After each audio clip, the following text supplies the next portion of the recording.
El Bismarck fue el primero de los dos acorazados de la clase Bismarck de la Marina de Guerra alemana, la Kriegsmarine, durante la Segunda Guerra Mundial. Nombrado así en honor del canciller Otto von Bismarck, promotor de la unificación alemana en 1871, el buque fue puesto en grada en los astilleros Blohm y Voss de Hamburgo en julio de 1936 y botado 2 años y medio después, en febrero de 1939. Se completó en agosto de 1940 cuando entró en servicio en la Armada alemana. Junto con su gemelo Tirpitz, fue el acorazado más grande jamás construido por Alemania y uno de los mayores botado por cualquier armada europea. El Bismarck solo estuvo en servicio 8 meses y participó en una única operación ofensiva, de nombre en código Rheinübung, en mayo de 1941 comandado por el capitán Ernst Lindemann. En ella tenía la misión de irrumpir en el Océano Atlántico junto con el crucero pesado Prinz Eugen y atacar la navegación aliada entre Estados Unidos y Gran Bretaña. Sin embargo, ambos buques fueron localizados por los aliados frente a las costas de Escandinavia y los británicos enviaron varios buques de guerra para interceptarlos. El encuentro de las naves enemigas se produjo en la batalla del Estrecho de Dinamarca, en la que el Bismarck hundió el crucero de batalla HMS Hood, orgullo de la Royal Navy británica, y causó importantes daños al nuevo acorazado HMS Prince of Wales, lo que forzó su retirada. En cambio, el Bismarck recibió los impactos de 3 proyectiles británicos y sufrió una importante pérdida de combustible de un tanque dañado. La destrucción del Hood desencadenó una búsqueda incesante del acorazado alemán por parte de la Royal Navy británica, que desplegó para ello docenas de barcos. 2 días después, mientras navegaba hacia las costas de la Francia ocupada, el Bismarck fue atacado por aviones torpederos Fairey Swordfish del portaaviones HMS Ark Royal. Un torpedo destrozó uno de los timones del acorazado alemán, lo que imposibilitó que maniobrase. La mañana siguiente, el inmovilizado Bismarck fue atacado y neutralizado por el intenso fuego de varios buques británicos, tras lo que su tripulación lo echó a pique y se hundió con gran pérdida de vidas. La causa exacta de su hundimiento ha sido motivo de debate entre los expertos. El pecio del acorazado fue descubierto en junio de 1989 por el oceanógrafo Robert Ballard. El Bismarck fue encargado para reemplazar al viejo acorazado tipo Pre-Dreadnought Hanover. El astillero Blohm y Voss de Hamburgo se adjudicó el contrato y allí se puso en grada su quilla el 1 de julio de 1936. El casco fue botado el 14 de febrero de 1939 con grandes fastos y bautizado por Dorothee von Lauenfeld, nieta del canciller Otto von Bismarck, de quien recibió el acorazado su nombre. Adolf Hitler pronunció un discurso en la ceremonia.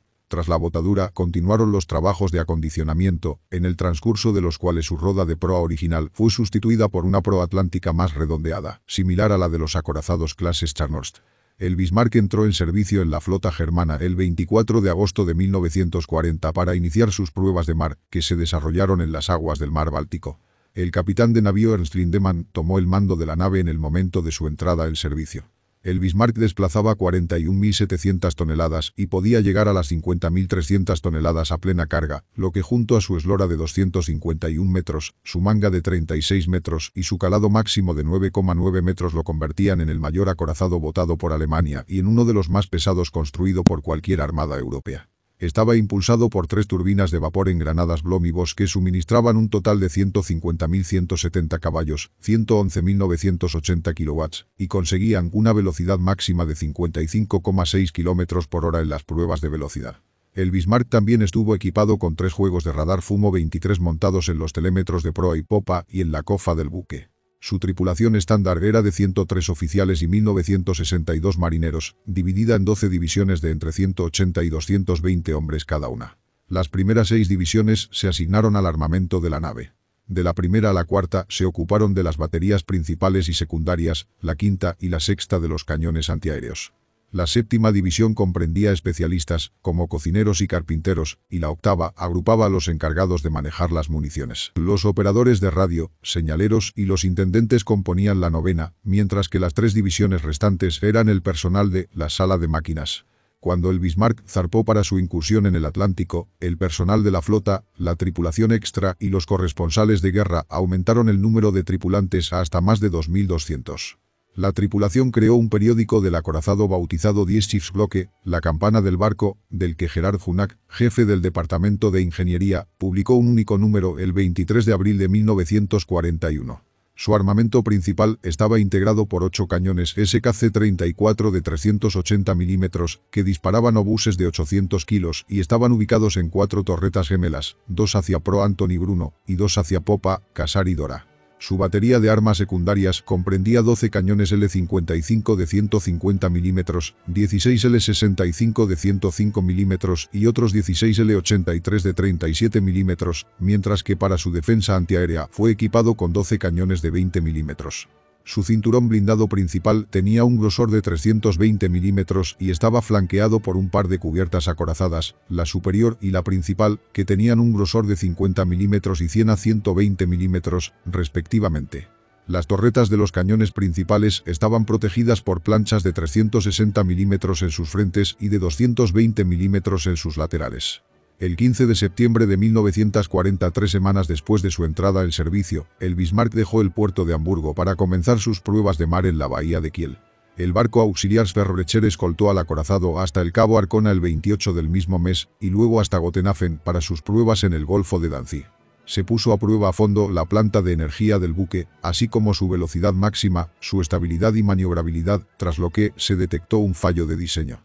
Al tratar de dirigir la nave únicamente con la alteración de las revoluciones de las hélices, la tripulación percibió que el acorazado mantenía el rumbo con grandes dificultades. Incluso con las hélices laterales girando a máxima potencia en direcciones opuestas, el viraje del barco era muy lento. Los cañones de las baterías principales del Bismarck fueron probados por primera vez a fines de noviembre y se demostró que el barco era una plataforma de tiro muy estable. Las pruebas duraron hasta diciembre, y el día 9 de ese mes el Bismarck arribaba a Hamburgo para recibir retoques menores y completar el proceso de acondicionamiento. El buque tenía previsto regresar a Kiel el 24 de enero de 1941, pero un buque mercante se había hundido en el canal de Kiel e impedía el paso por el mismo. Las inclemencias climatológicas retrasaron la retirada del naufragio, por lo que el Bismarck no pudo cruzar a Kiel hasta marzo. Este enorme retraso en la partida del acorazado enfureció a su capitán Lindemann, que dijo que el Bismarck había estado en Hamburgo durante 5 semanas.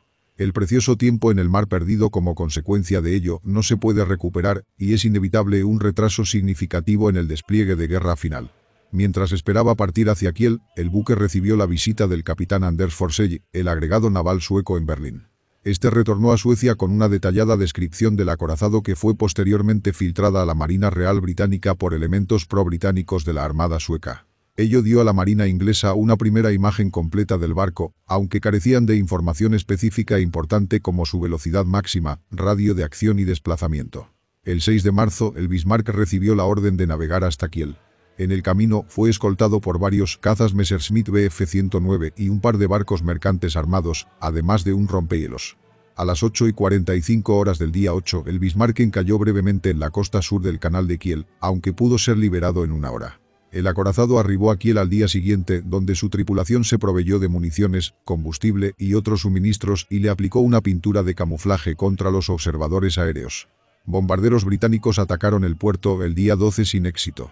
El 17, el viejo acorazado Schlesien, usado como rompehielos, escoltó al Bismarck a través del hielo hasta Gotenhafen, donde continuó su entrenamiento de combate. El alto mando naval alemán comandado por el almirante Erich Raeder tenía la intención de continuar la táctica de emplear barcos pesados como corsarios de superficie contra la navegación mercante aliada en el Océano Atlántico. Los 2 acorazados clase Scharnhorst estaban basados en ese momento en el puerto de Brest, en la Francia ocupada, y acababan de cumplir la Operación Berlín, una gran redada en el Atlántico. El buque gemelo del Bismarck, el Tirpitz, estaba cercano a finalizarse. Ambos iban a partir desde el mar Báltico para unirse a 2 cruceros de la clase Scharnhorst en el Atlántico en una operación prevista inicialmente para el 25 de abril de 1941, cuando un período de luna nueva proporcionaría condiciones más favorables. Los trabajos en el Tirpitz se completaron más tarde de lo previsto, no fue puesto en servicio hasta el 25 de febrero y no estaría listo para combatir antes de fin de año. Para complicar aún más la situación, el Gneisenau fue torpedeado mientras estaba en el puerto de Brest y dañado por bombardeos aéreos mientras permanecía en el dique seco. El Scharnhorst requirió una revisión de sus calderas tras la Operación Berlín y en el transcurso de la misma los trabajadores descubrieron que sus calderas estaban en peor estado del previsto, por lo que tampoco estaría disponible para la salida planeada. Los ataques de los bombarderos británicos a los depósitos de suministros en Kiel retrasaron las reparaciones en los cruceros pesados Admiral Scheer y Admiral Yper, que no estarían preparados para la acción hasta julio o agosto. El almirante Gunther Lütjens, el oficial elegido para dirigir la operación, quiso retrasarla hasta que al menos el Scharnhorst o el Tirpitz estuvieran listos. Sin embargo, el alto mando naval decidió proceder a la operación, llamada en código Operación Regenübung, con una fuerza compuesta solo por el Bismarck y el crucero pesado Prinz Eugen. El 5 de mayo Adolf Hitler, Wilhelm Keitel y un gran séquito fueron a ver al Bismarck y al Tirpitz en Gotenhafen. Hicieron una extensa visita a los barcos, tras la cual Hitler se reunió con Lütjens para discutir la próxima misión. El 16 de mayo Lütjens informó que tanto el Bismarck como el Prinz Eugen estaban totalmente preparados para la operación Regenübung y se le ordenó por tanto proceder a la misma a partir de la tarde del día 19. Como parte de los planes operativos, un grupo de 18 barcos de suministro serían dispuestos para dar soporte a los dos buques de guerra. 4 U-boats se colocarían a lo largo de la ruta del convoy entre Halifax y el Reino Unido para realizar tareas de reconocimiento para los buques incursores.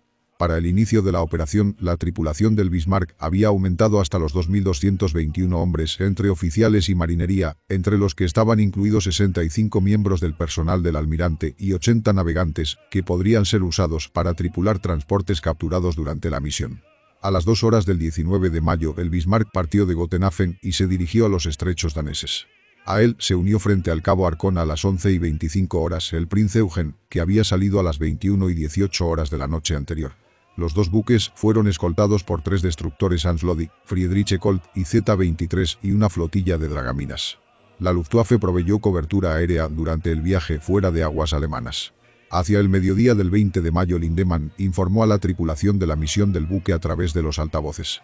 Aproximadamente al mismo tiempo, un grupo de 10 o 12 aeronaves suecas en vuelo de reconocimiento avistaron a la fuerza alemana e informaron de su composición y rumbo, aunque los alemanes no los vieron a ellos.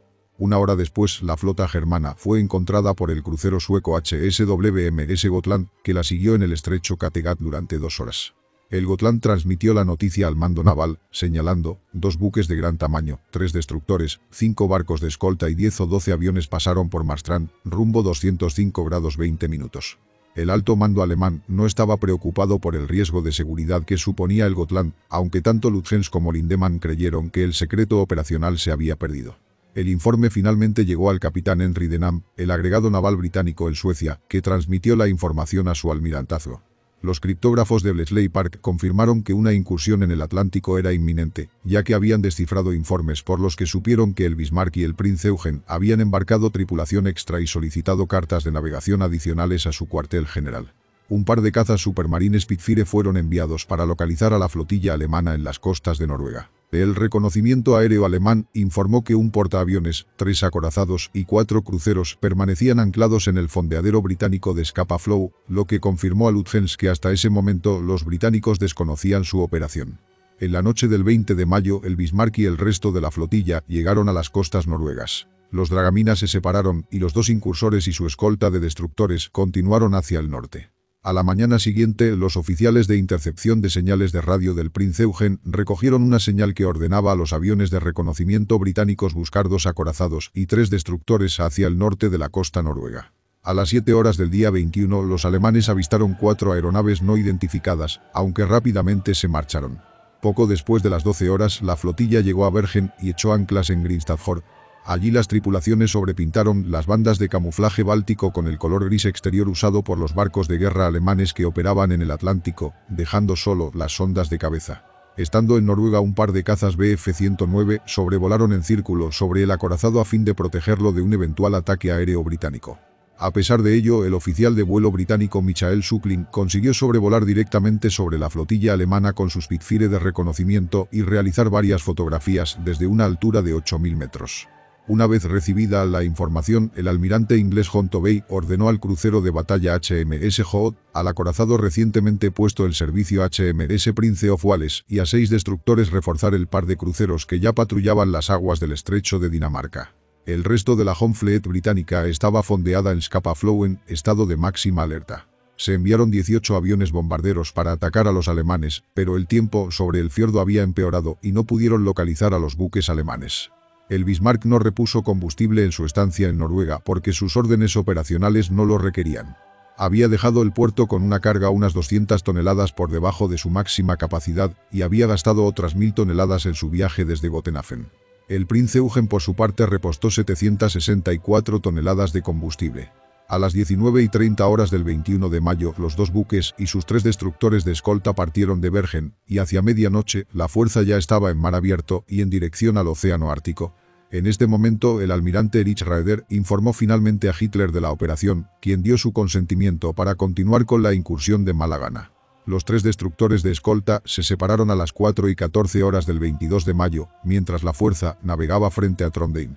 Sobre las 12 horas Lutyens ordenó a sus 2 buques virar hacia el estrecho de Dinamarca para intentar penetrar en las aguas abiertas del Océano Atlántico.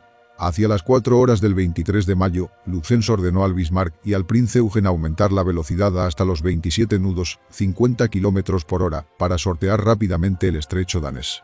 Al entrar en ambos buques activaron sus equipos de radar Fumo 23. El Bismarck navegaba a unos 700 metros por delante del Prince Eugen. La niebla redujo la visibilidad a unos 3.000 o 4.000 metros. Los alemanes se toparon con hielo hacia las 10 horas, lo que les obligó a reducir la velocidad a 24 nudos. 2 horas más tarde ambos navíos habían alcanzado un punto al norte de Islandia y tuvieron que navegar en zigzag para evitar témpanos de hielo. A las 19:22 los operadores de los hidrófonos y el radar de los buques germanos detectaron al crucero inglés HMS Suffolk a una distancia aproximada de 12.500 metros. El equipo de radiointercepción del Prince Eugen descifró las señales del Suffolk y supieron que había dado noticia de su localización. El almirante Lutyens dio permiso al Prince Eugen para atacarlo, pero el capitán germano del crucero pesado no pudo definir el objetivo. El crucero enemigo se retiró rápidamente hasta una distancia segura y siguió a los barcos alemanes. A las 20:30 el crucero pesado HMS Norfolk se unió al Suffolk, pero se aproximó demasiado a los navíos germanos y Lutyens ordenó a sus barcos atacar al crucero inglés. El Bismarck disparó 5 salvas, 3 de las cuales ahorquillaron al Norfolk e hicieron blanco en sus cubiertas. El crucero tendió una pantalla de humo y se refugió en un banco de niebla, acabando así el breve encontronazo. La conmoción de los poderosos cañones de 380 milímetros desactivó los radares Fumo 23 del Bismarck, por lo que Lutyens tuvo que pedir al Prince Eugen que se adelantara para usar sus radares para reconocer. Alrededor de las 22 horas Lutyens ordenó al Bismarck hacer un giro de 180 grados en un esfuerzo por sorprender a los 2 cruceros británicos que lo perseguían. A pesar de que el Bismarck no era visible en medio de la lluvia que caía, el radar del Suffolk detectó la maniobra y pudo evadir al acorazado. Los cruceros se mantuvieron en su posición toda la noche, transmitiendo continuamente la posición y la conducta de los buques alemanes. Lutyens supuso correctamente que los buques enemigos estaban dotados de radares. El mal tiempo cesó la mañana del 24 de mayo y dejó paso a un cielo despejado. A las 5:07 de esa mañana, los operadores de los hidrófonos del Prince Eugen detectaron un par de buques sin identificar, aproximándose a la formación alemana a una velocidad de 37 km por hora. A las 5:45 los observadores de los buques alemanes avistaron humo en el horizonte, el humo de las chimeneas del Hood y el Prince of Wales, bajo mando del vicealmirante Lancelot Toyan. Lutyens ordenó a la tripulación de sus naves colocarse en sus puestos de combate. A las 5:52 el rango se había reducido a 26.000 metros y el Hood abrió anticipadamente fuego con sus cañones proeles, seguido del Prince of Wales. Un minuto después, esta acción anticipada supuso un grave error táctico. El Hood apuntó al Prince Eugen pensando que se trataba del Bismarck, mientras que el Prince of Wales hizo lo propio con el Bismarck. Los británicos ignoraban que los navíos alemanes habían intercambiado sus posiciones mientras cruzaban el estrecho de Dinamarca, y aunque los observadores del HMS Prince of Wales los identificaron correctamente, no informaron al almirante Oyan. Adalbert Schneider, primer oficial de artillería del Bismarck, pidió permiso por 2 veces a Lutyens para devolver el fuego, pero este dudó y cayó en mutismo. Lindemann intervino murmurando: «No dejaré que a mi nave se le dispare bajo mi culo». Lindemann exigió permiso a Lutyens, quien cedió y ordenó a las 5:55 atacar a los buques británicos. Los barcos ingleses avanzaban hacia los alemanes, lo que les obligó a usar únicamente sus baterías delanteras, mientras que el Bismarck y el Prince Eugen disparaban andanadas completas desde todos sus cañones. Varios minutos después de abrir fuego, Oyan ordenó un giro de 20 grados a babor, lo que permitiría a sus barcos hacer uso de todas sus torretas. Los 2 buques alemanes concentraron sus salvas en el Hood, y un minuto después de iniciar sus cañonazos, el Prince Eugen le hizo impacto con un proyectil altamente explosivo de 203 milímetros. Su explosión inició un gran incendio en la cubierta de botes que fue prontamente extinguido. Tras disparar 3 salvas de 4 cañones, Schneider había calculado el rango exacto del Hood y ordenó inmediatamente una rápida salva de los 8 cañones de 380 milímetros del Bismarck. También ordenó a las baterías de 150 milímetros abrir fuego contra el Prince of Wales. Hollande entonces ordenó un segundo giro de 20 grados a babor para poner sus barcos en un curso paralelo a los buques germanos. Lütjens mandó al Prince Eugen cambiar de objetivo y atacar al Prince of Wales para así mantener a sus dos oponentes bajo fuego. A los pocos minutos el Prince Eugen le hizo un par de impactos al acorazado británico e informó del inicio de un pequeño incendio. Lütjens entonces ordenó a su crucero caer detrás del Bismarck para que pudiera seguir monitorizando la posición de los cruceros Norfolk y Suffolk, que estaban todavía entre 19 y 22 kilómetros al este. A las 6 horas el Hood estaba completando su segundo giro a babor cuando el Bismarck disparó su quinta salva. Dos de los proyectiles se quedaron cortos al caer al agua cerca del crucero, pero al menos uno de los proyectiles perforantes de 380 milímetros hizo impacto y penetró su delgada armadura de cubierta. El proyectil llegó tangencialmente hasta la Santa Bárbara e hizo detonar 112 toneladas de cordita. Una llamarada surgió frente al mástil de popa y seguidamente una masiva explosión reventó la parte trasera del crucero, entre el mástil principal y la chimenea trasera. La sección delantera del buque avanzó brevemente antes de que la inundación de agua hiciera alzarse la proa en un pronunciado ángulo. La popa se elevó de manera similar cuando el agua penetró en sus compartimentos desgarrados por la deflagración. Schneider exclamó por los altavoces: «Se está hundiendo».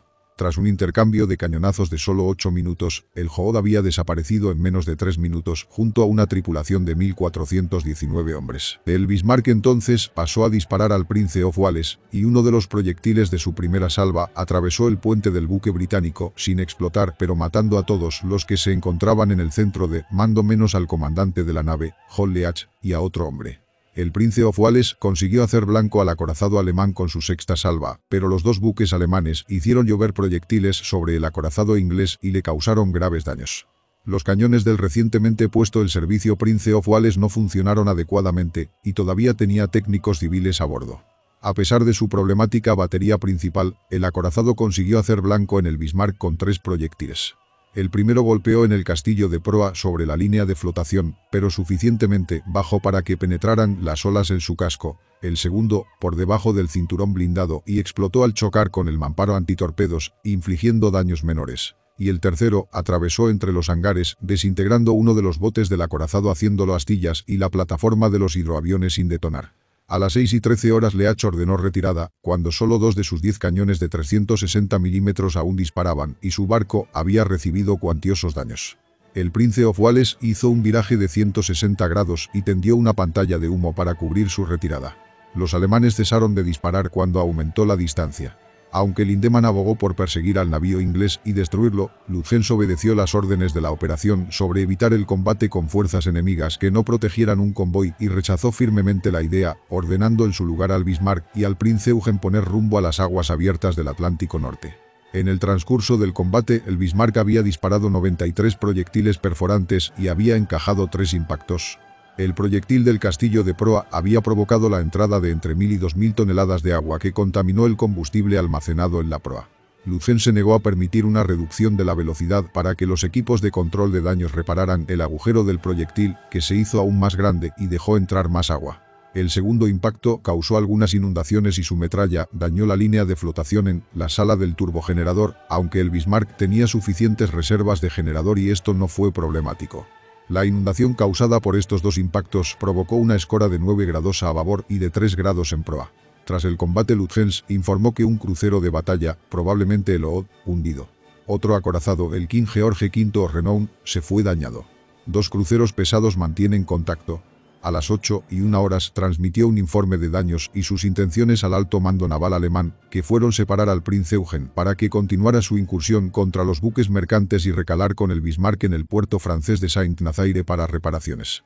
Poco antes de las 10 Lütjens ordenó al Prince Eugen ponerse a popa del Bismarck para averiguar la gravedad de las fugas de combustible del impacto de proa. Tras confirmar grandes corrientes de combustible a ambos lados de la estela del Bismarck, el Prince Eugen volvió a la posición de vanguardia. Sobre 1 hora después, un hidroavión Sortese, el Sunderland británico, informó de la mancha de combustible al Suffolk y al Norfolk que se habían unido al dañado Prince of Wales.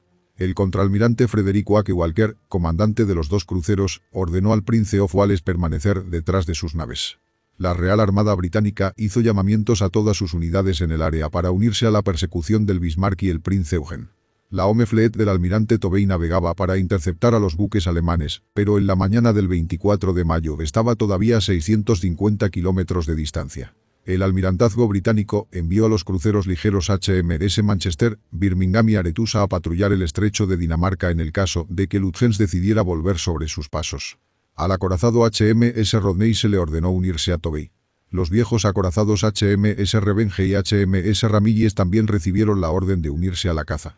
En total 6 acorazados y cruceros de batalla, 2 portaaviones, 13 cruceros y 21 destructores fueron convocados a la persecución. Sobre las 17 horas, la tripulación a bordo del Prince of Wales había reparado 9 de sus 10 cañones principales, por lo que Wake Walker lo emplazó en el frente de su formación para atacar al Bismarck si se presentaba la oportunidad. Con el tiempo empeorando, Lutyens intentó separar al Prince Eugen a las 16:40 horas. La tormenta no era lo suficientemente espesa como para cubrir su retirada a los ojos de los cruceros de Wake Walker, que continuaban manteniendo contacto de radar, por lo que el Prince Eugen fue llamado temporalmente.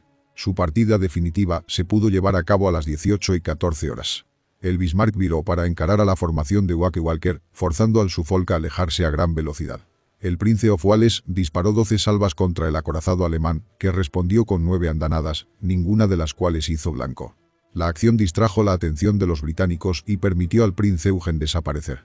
Después de que el Bismarck volviera a su punto anterior, los 3 buques de Wake Walker se posicionaron a babor del acorazado. A pesar de que el Bismarck había sido dañado en el combate con el Hood y el Prince of Wales y se vio obligado a reducir su velocidad, seguía siendo capaz de navegar entre 50 y 52 km por hora, la misma velocidad máxima que el King George V de John Tovey. A menos que se le frenara, los británicos no serían capaces de evitar que llegara a Saint-Nazaire. Poco antes de las 16 horas, el 25 de mayo, Tovey separó el portaaviones HMS Victorious y 4 cruceros ligeros para realizar una ruta que podría posicionarlos para lanzar sus aviones torpederos. A las 22 horas, el Victorious lanzó su ataque, que comprendía 6 cazas Fairey Fulmar y 9 torpederos Fairey Swordfish. Los aviadores inexpertos casi atacan al Norfolk, equivocación que alertó a los artilleros antiaéreos del Bismarck. El acorazado alemán llegó a utilizar sus baterías principales y secundarias para disparar lo máximo posible y crear salpicaduras gigantes en el camino de los torpederos, pero ninguno de los aviones atacantes fue derribado. El Bismarck evitó 8 de los 9 torpedos que le lanzaron, pero el 9º impactó hacia el centro del buque, en el cinturón blindado, y causó daños materiales menores. La conmoción del choque arrojó a un hombre contra una pared y lo mató, mientras que otros 5 resultaron heridos. La explosión del torpedo causó algunos daños menores en la instalación eléctrica, pero fueron la alta velocidad y las maniobras erráticas para evadir los torpedos las que infligieron mayores daños. Los cambios bruscos en la velocidad y el curso aflojaron el precario sellado del agujero de proa, con lo que aumentaron las inundaciones y la caldera número 2 del lado de babor tuvo que ser abandonada. La pérdida ahora de 2 calderas en el eje de babor, junto con la disminución de los niveles de combustible y el aumento de la inundación de proa, forzó a reducir la velocidad a 30 km por hora. Se enviaron buzos bajo la proa para reparar el sellado del boquete, tras lo que se pudo aumentar la velocidad a 37 km por hora. Los mandos del acorazado determinaron que esa era la velocidad más económica para el viaje hasta la Francia ocupada. Poco después de que los Swordfish salieran de escena, el Bismarck y el Prince of Wales se enfrentaron en un breve duelo artillero, pero ambos fallaron sus disparos. Los equipos de control de daños del Bismarck retomaron su trabajo tras el breve cañoneo. El agua de mar que había inundado la caldera número 2 de babor amenazó con penetrar en el turbogenerador número 4 del sistema de suministro de agua, lo que habría permitido al agua salada llegar a los motores de la turbina. El agua salada habría destruido los álabes de la turbina y reducido considerablemente la velocidad del barco. Sin embargo, en la mañana del día 25 el peligro había pasado. El buque desaceleró hasta los 12 nudos para permitir a los buzos bombear el combustible de los compartimentos delanteros hacia los tanques traseros, los cuales conectaron con éxito 2 mangueras que permitieron el trasvase de varios cientos de toneladas de combustible. Con la persecución adentrándose en las aguas abiertas del Atlántico Norte, los buques de Wake Walker se vieron obligados a navegar en zigzag para evitar a los submarinos alemanes que podían estar en la zona. Esto requería que navegaran 10 minutos a babor y otros 10 a estribor para así mantener un mismo curso. Hacia los últimos minutos del viraje a babor, el Bismarck desapareció del radar del Suffolk. A las 3 horas de la madrugada del 25 de mayo Lutyens ordenó incrementar la velocidad al máximo, que en ese momento era 52 km por hora, tras lo que mandó que el acorazado girara en círculo, primero hacia el oeste y después hacia el norte. Esta maniobra se realizó en el momento en que el navío alemán estaba fuera de los radares británicos, por lo que consiguió girar y colocarse tras ellos. El capitán del Suffolk asumió que el Bismarck se había perdido en dirección oeste, por lo que tomó esa derrota con el fin de localizarlo. Después de media hora, informó a Wake Walker de la situación, quien mandó a los 3 barcos dispersarse tan pronto asomaran las primeras luces del día con objeto de hacer una búsqueda visual de la nave enemiga. La Real Armada Británica se embarcó en una búsqueda frenética del Bismarck. El portaaviones Victorious y sus cruceros de escolta fueron enviados al oeste, los buques de Wake Walker continuaron al sur y al oeste y el almirante Tovey navegó hacia el centro del Atlántico. La situación se fue complicando puesto que muchos de los barcos ingleses estaban agotando su combustible. La Fuerza H, centrada en el portaaviones HMS Ark Royal y procedente de Gibraltar, estaba todavía a un día de navegación de la zona de búsqueda. Sin saber que Wake Walker los había perdido, Lutyens envió largos mensajes de radio al Grupo Naval Oeste, con base en París. Estas señales fueron interceptadas por los británicos, que determinaron su rumbo, pero este fue erróneamente trazado y mantuvo a los barcos de Tovey en un curso equivocado durante 7 horas. Para cuando el error fue advertido, el Bismarck había abandonado el área. Los decodificadores británicos fueron capaces de descifrar algunas señales alemanas, incluyendo una orden que mandaba a Lutyens dirigirse al puerto de Brest. La resistencia francesa ayudó a los británicos confirmando el movimiento de unidades de la Luftwaffe hacia Brest para proveer cobertura aérea. Tovey podría haber movido entonces sus fuerzas hacia Francia para converger en las áreas por las que tendría que pasar el Bismarck para llegar a dicho puerto. Un escuadrón de comando costero de hidroaviones Consolidated PB y Catalina con base en Irlanda del Norte fue convocado a la búsqueda para cubrir las áreas por las que se podría dirigir el Bismarck hacia la costa. A las 10:10 del 26 de mayo, un Catalina pilotado por el alférez de la Armada norteamericana Leonard B. Smith localizó al Bismarck a unos 1.280 kilómetros al noroeste de Brest.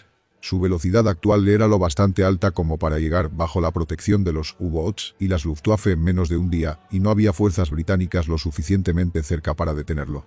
La única posibilidad que tenía la Marina Real Británica era el Ark Royal con la Fuerza H, bajo mando del almirante James Somerville. El Victorious, el Prince of Wales, el Suffolk y el Repulse se vieron obligados a interrumpir la búsqueda por sus bajas reservas de combustible, por lo que los únicos barcos pesados restantes, además de la Fuerza H, eran el King George V y el Rodney, pero estaban muy lejos para interceptar al Bismarck. Los Worfies del Ark Royal ya estaban buscando en el área en que el Catalina había avistado al acorazado alemán, y varios torpederos también lo localizaron a unos 110 kilómetros del Ark Royal. Somerville ordenó un ataque de los Worfies en cuanto regresaron y fueron armados con torpedos. Separó al HMS Sheffield para seguir al Bismarck, aunque los aviadores de los torpederos no fueron informados de ello. Como resultado, los Worfies, que iban armados con torpedos equipados con nuevos detonadores magnéticos, atacaron accidentalmente al Sheffield. Los detonadores magnéticos no funcionaron y el Sheffield salió indemne. A su regreso al portaaviones, los Worfies fueron rearmados con torpedos de detonadores de contacto. 15 aviones llevaron a cabo el segundo ataque, que fue lanzado a las 19:10. A las 20:47 los torpederos iniciaron su ataque, descendiendo a través de las nubes.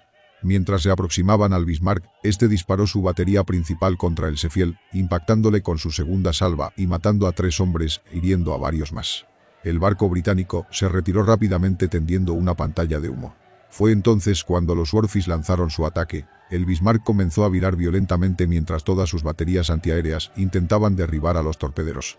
Consiguió evitar casi todos los torpedos que estos dejaron caer, pero 2 le impactaron. Uno acertó hacia el centro del buque en el lado de babor, justo debajo del cinturón acorazado principal.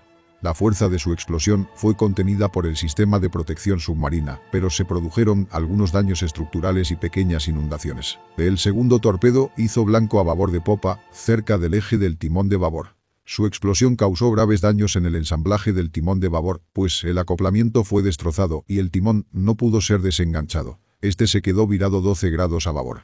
La explosión también causó importantes daños en la nave. El equipo de control de daños intentó repetidamente retomar el control del timón, y con el tiempo consiguieron arreglar el timón de estribor, pero el de babor permaneció atascado. Se sugirió arrancar este timón con explosivos, pero Lutyens no lo permitió, afirmando que no podemos poner en peligro la nave con medidas de este tipo. Consideró que había un serio peligro de dañar las hélices, lo que habría dejado al acorazado completamente indefenso. A las 21:15 Lutyens informó que el Bismarck no era maniobrable. Con el timón de babor atascado, el Bismarck navegaba en amplios círculos, incapaz de huir de los barcos de Tovey. A pesar de que la escasez de combustible había reducido el número de barcos británicos, los acorazados King George V y Rodney estaban aún disponibles, junto con los cruceros pesados Dorsetshire y Norfolk. Lutyens informó al cuartel general a las 21:40 del día 26, barco imposible de maniobrar. Lucharemos hasta el último proyectil. Larga vida al Führer. En la creciente oscuridad el Bismarck disparó brevemente contra el Sheffield, que se alejó a gran velocidad y perdió contacto con el acorazado por la poca visibilidad. El grupo de 5 destructores del capitán Philip Vian se encargaría de mantener contacto durante la noche. Estos barcos encontraron al Bismarck a las 22:38, que atacó brevemente con sus cañones principales. Tras disparar 3 salvas, ahorquilló al destructor polaco ORP Piorun, que continuó aproximándose hasta que a unos 12.000 metros un proyectil le cayó cerca y lo obligó a alejarse. A lo largo de la noche y la mañana los destructores de Vian acosaron constantemente al Bismarck, iluminándolo con sus bengalas y disparándole docenas de torpedos, ninguno de los cuales le alcanzó. Entre las 5 horas y las 6 horas la tripulación del Bismarck intentó lanzar un hidroavión arado AR-196 con el diario de guerra del acorazado, imágenes de la confrontación con el OOD y otros documentos importantes.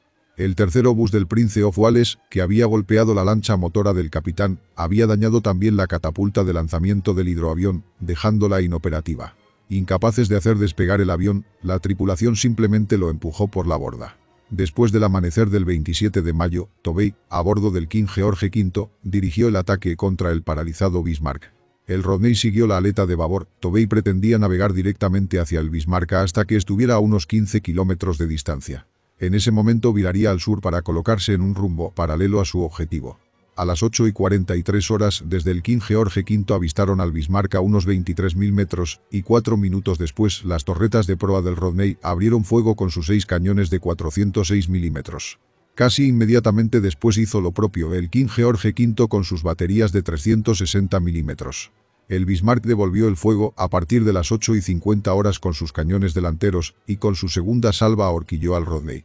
Como la distancia se reducía, las baterías secundarias del barco comenzaron a disparar. El Norfolk y el Dorsetshire también acortaron distancias y abrieron fuego con sus piezas de 203 milímetros. A las 9:02 un obús de 406 milímetros del Rodney impactó en la superestructura del Bismarck, matando cientos de tripulantes y dañando gravemente las torretas delanteras Anton y Bruno. Según los supervivientes, este brutal impacto fue el que probablemente mató a Lindemann, Lutyens y el resto del Estado Mayor en el puente. La batería delantera principal estaba ya fuera de combate, a pesar de lo cual se las arregló para disparar su última salva a las 9:27. La estación de control de los cañones principales fue rápidamente destruida. El teniente von Muyenheim en la estación de control posterior se hizo cargo del control de fuego de las torretas traseras, consiguiendo disparar 3 andanadas antes de que un obús destruyera la dirección de tiro, desactivando el equipo. Dio la orden de disparar de forma independiente a los cañones todavía activos, pero a las 9:31 las 4 baterías principales habían sido neutralizadas. Hacia las 10 los 2 acorazados de Tovey habían disparado unos 700 proyectiles con sus baterías principales, la mayoría a muy poca distancia. El Bismarck había quedado reducido a escombros, en llamas de proa a popa. Escoraba 20 grados a babor y se hundía por proa. El Rodney se aproximó hasta los 2.700 metros, lo que para sus cañones equivalía a disparar a quemarropa, y continuó arrasando el maltrecho casco del acorazado alemán. Tovey no debía cesar el fuego hasta que los alemanes arriaran sus banderas o estuviera claro que abandonaban el barco. El Rodney le lanzó 2 torpedos desde sus tubos de babor. Un obús del Bismarck había estallado a 20 metros de su proa y había dejado inservibles sus tubos de estribor, en lo que había sido el disparo alemán que más cerca le acertó y reclamó un impacto, algo que, de acuerdo a Ludovic Kennedy, si fuera cierto, la única ocasión en la historia en que un acorazado torpedea a otro. Hans Oels, primer oficial del acorazado alemán, ordenó a los hombres bajo la cubierta abandonar el barco. También instruyó a la tripulación de la sala de máquinas para abrir los compartimentos estancos del buque y preparar cargas para echarlo a pique. Gerard Junak, oficial jefe de ingeniería, ordenó a sus hombres colocar cargas explosivas con mechas que tardarían 9 minutos en arder, pero el sistema de comunicación se rompió y tuvo que enviar a un mensajero para confirmar la orden de hundir el buque. Ese mensajero nunca regresó, por lo que Junak preparó las cargas y ordenó a la tripulación abandonar la nave. Oyeron las detonaciones de los explosivos mientras ascendían por los distintos niveles del barco. Mientras tanto, Oels corría por todo el acorazado ordenando a los hombres abandonar sus puestos, pero tras acceder a cubierta, una enorme explosión lo mató a él y a otros cientos de hombres. Los 4 buques británicos dispararon más de 2.800 proyectiles contra el Bismarck y acertaron más de 400, pero no fueron capaces de hundir el acorazado alemán. Hacia las 10:20, con los niveles de combustible muy bajos, Tovey ordenó al Dorsetshire reducir distancias y disparar torpedos al acorazado. Lanzó un par de torpedos a la banda de estribor del Bismarck, uno de los cuales le hizo blanco, tras lo que giró a la banda de babor para dispararle otro torpedo que también le impactó. Para cuando se produjo este ataque con torpedos, el acorazado escoraba claramente y su cubierta estaba parcialmente inundada. Al parecer el último torpedo impactó a babor de su superestructura, que ya estaba bajo el agua. Sobre las 10:35 horas el Bismarck volcó hacia la castigada banda de babor y se hundió por popa, desapareciendo de la superficie a las 10:40 horas.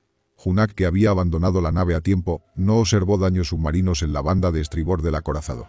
Von Muyenheim-Rechberg aseguró lo mismo, pero asumió que la banda de babor, ya sumergida, debía haber sufrido daños importantes.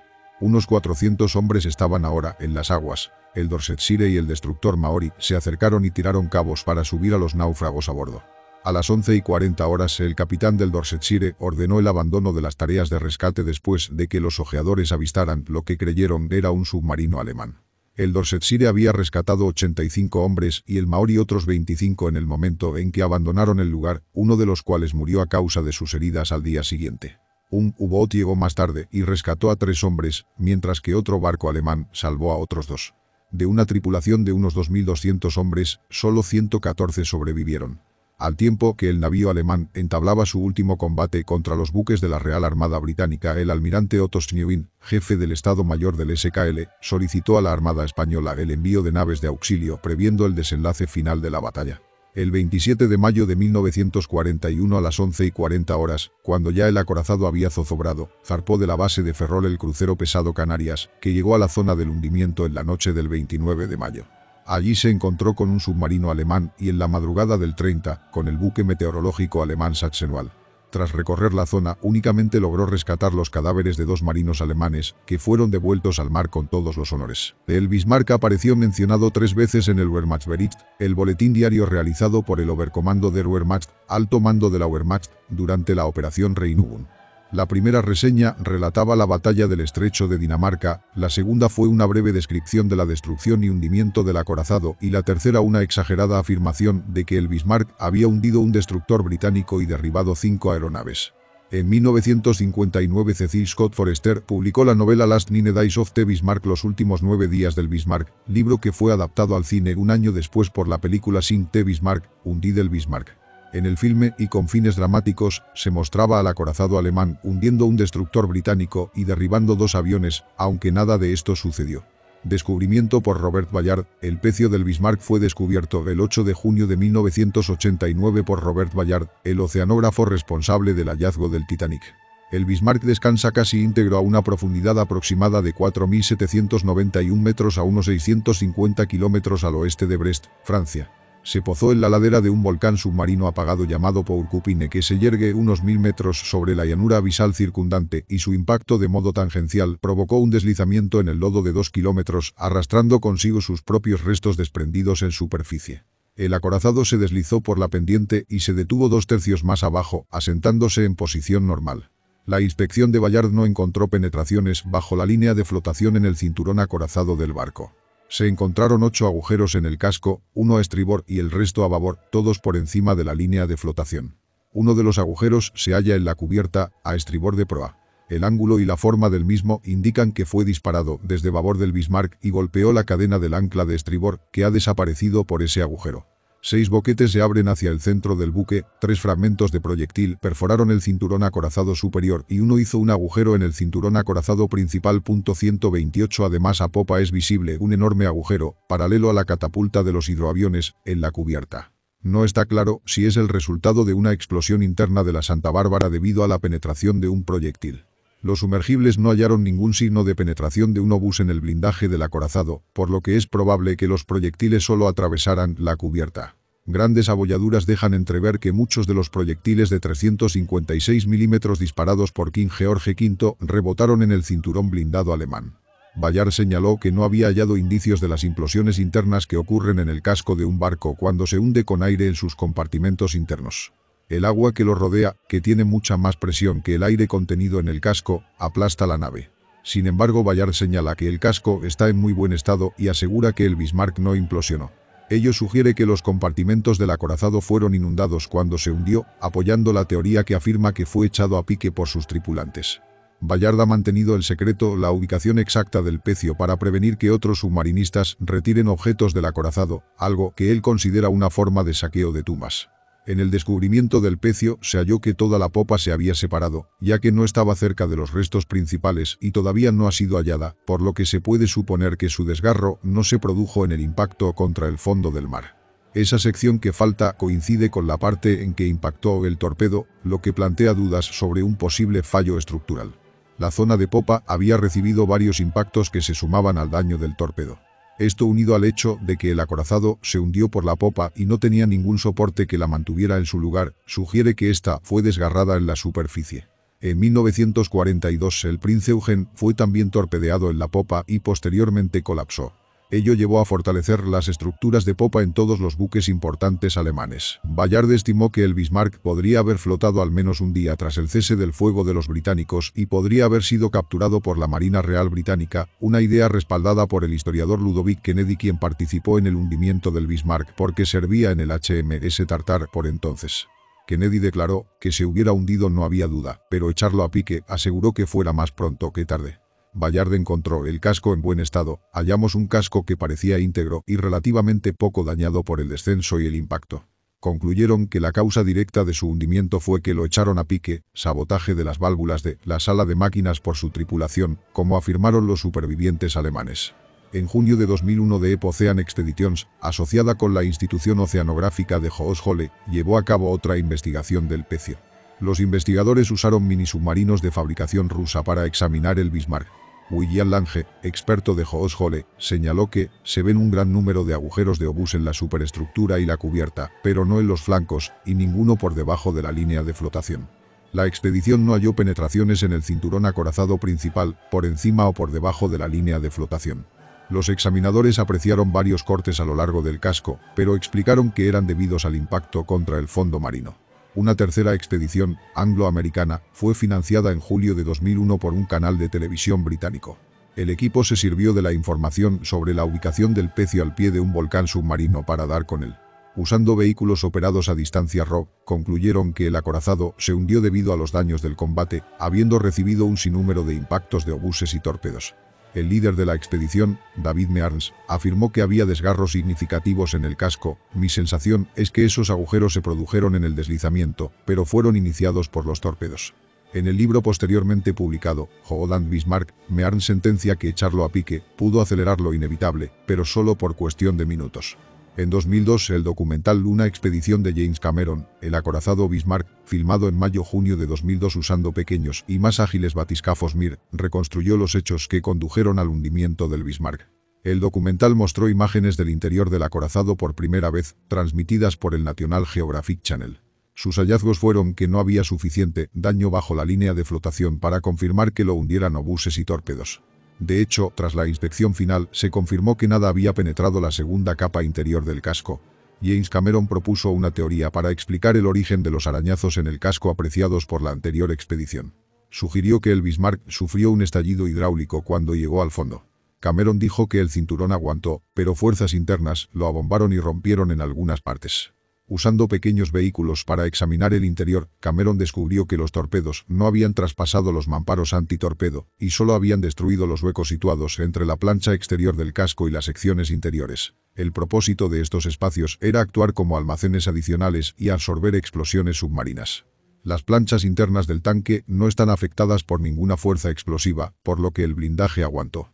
Cameron llegó a la conclusión de que los torpedos solo causaron inundaciones sin importancia. Las características principales son: desplazamiento, 41.700 toneladas estándar, 50.300 toneladas a plena carga.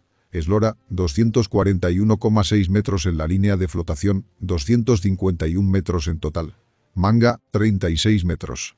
Calado, punto grueso 9,3 metros estándar, 9,9 metros a plena carga. Blindaje cinturón, de 145 a 320 milímetros, cubierta acorazada de 80 a 120 milímetros, mamparo antitorpedo de 45 milímetros, torretas de 130 a 360 milímetros, barbetas de 220 a 340 milímetros, torre de mando de 220 a 360 milímetros.